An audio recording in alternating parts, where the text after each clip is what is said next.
Next, the Bradshaw Valedictorian Award is named in memory of Dr. Archie Bradshaw, 1919 graduate of Army and Navy Academy, who is known as a scholar, a soldier, and a gentleman.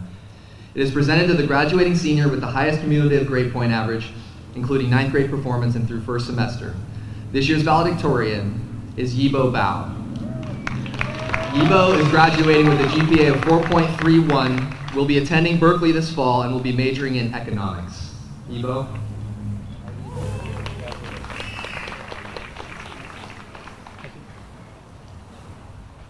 First, I would like to respond to Bo's question. All of us.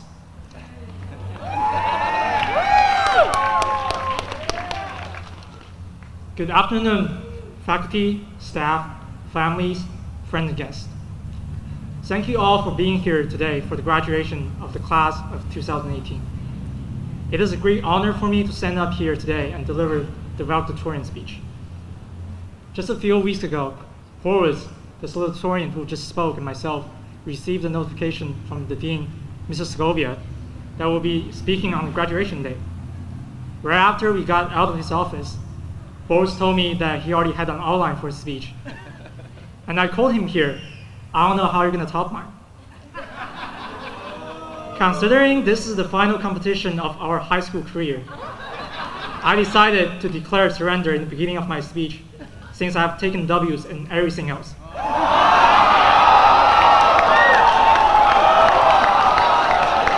Including the award of valedictorian. I'm just kidding. I think he gave an awesome speech today, and it's very difficult to tell which one's better without hurting his feelings. On a more serious note, I did not realize how difficult it would be to write a graduation speech.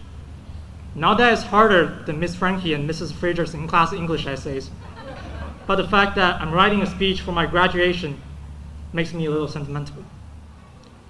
Graduation has always seemed so far away, as if tomorrow I'll wake up again, put my uniform on, complain that the heaters in my room are still not fixed even though it's already summertime, and get impressed by the number of seniors who actually show up to morning formations this year.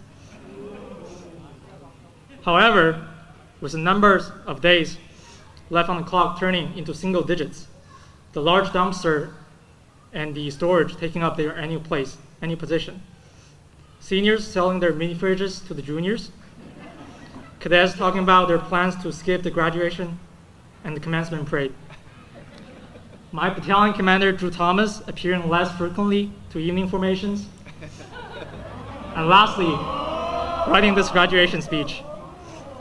All of these things remind me that my high school career has truly came to an end.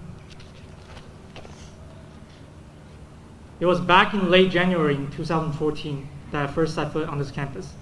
Today is June 2nd, meaning that 4.5 years of my life have been connected with ANA.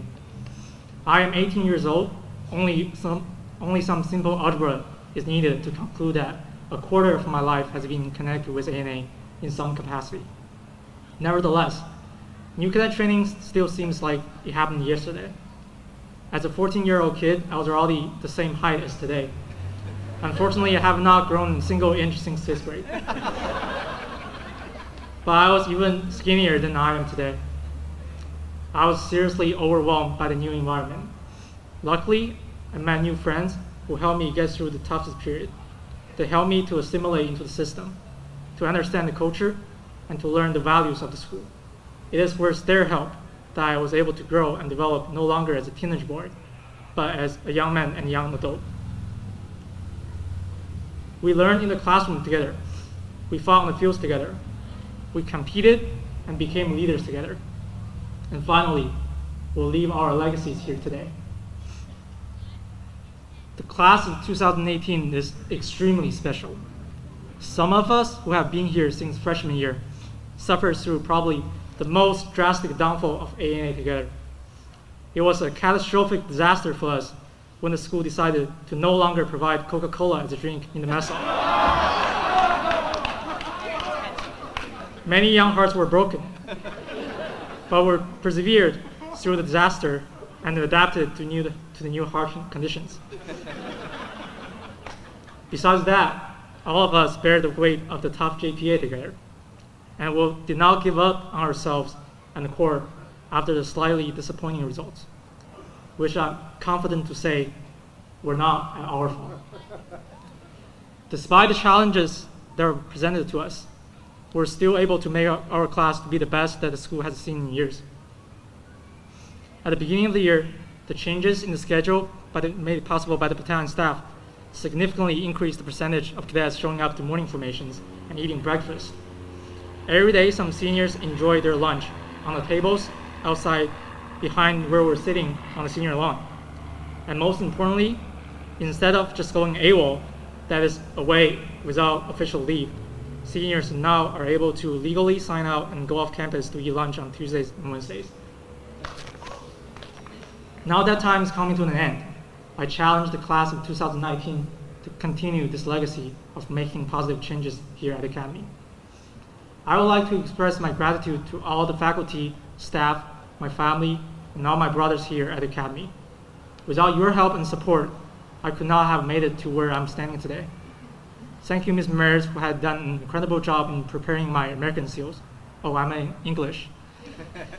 Thank you, Dr. Cowan, for improving my work ethic through your not so environmentally friendly loads of homework and your scary stories about the difficulty of college. Thank you, Mr. Scovia and Ms. Frankie, for the amazing Harvard Model Congress experience I had. Thank you, General Bartel and Colonel Ward, for your trust in the senior class and help to make our ideas and plans possible. Thank you, Chef Frank, for providing a variety of meals so we don't have to eat lasagna and pasta every day. And special thank you to Ceci's Burrito Shop for the days when we only had lasagna and pasta. Thank you, Mr. Huggins, Mr. Rodriguez, and Mrs. Ortiz for taking your own time organizing activities and events for our seniors. Thank you, Mr. Mendoza, Mrs. Scovia, Ms. Siegel, and Ms. Benedict for staying late for us seniors during the college application season and help us in getting into our dream colleges. Thank you, my gym brothers, James, Ryan, Joffrey, and Shane, for encouraging me to go to work out when I feel lazy. Thank you, Cy and James, for the laces I'm wearing. And lastly, thank you, Horace and Drew, for your support and assistance in leading the court. Without you two always on my back, this year will be extremely challenging. I'm very grateful to be able to work with you and the rest of the staff. Thank you, all of you. I really mean it. Before coming to the school, I never would have thought about appearing at a graduation in a uniform called senior whites and being in a parade. In my imagination, I should be wearing a graduation gown and be throwing a graduation cap instead of a white cover. I should be receiving my diploma and feel relieved to be finished instead of standing and marching under the hot sun. I wanted my graduation to be like others, to be like the ones in the movies and films. However, the uniforms that we're wearing today makes me realize how unique we are and how proud we should be. We are reminded of all the honors and accomplishments in the past years as they are carried on our shoulders, on our chest, and in our heart. We're able to deliver our performance as a class one last time together. Every single one of us should be extremely proud today because we are that unique. We deserve to be able to show our achievements. And finally, we are graduating from the Army and Navy Academy. The General has always emphasized how the prefrontal cortex in young men's brains don't develop fully yet, and this leads us to not focus on the future as much as others. Today, that becomes a gift for us to fully enjoy this moment, to think about nothing else besides the happiness of graduating high school, to forget about the embarrassment of crying afterwards, and to tell the brothers next to you how much you appreciate having them to go through this journey with them. ANA is far more than an ordinary public school. It is not only a place where we study, live, grow, and flourish, but also a second home to many of us because we truly have a family here between the students, staff, and faculty. We truly have a brotherhood here. We truly have a bond here that connects all of us across space and time.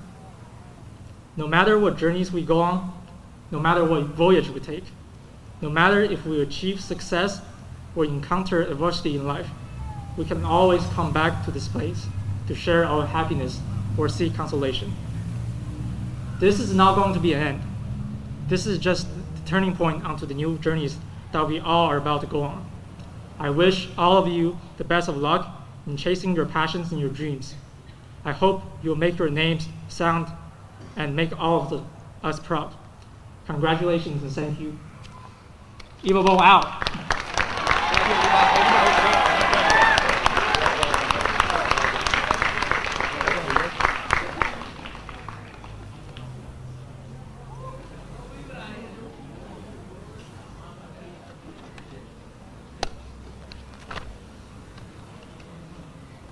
You don't.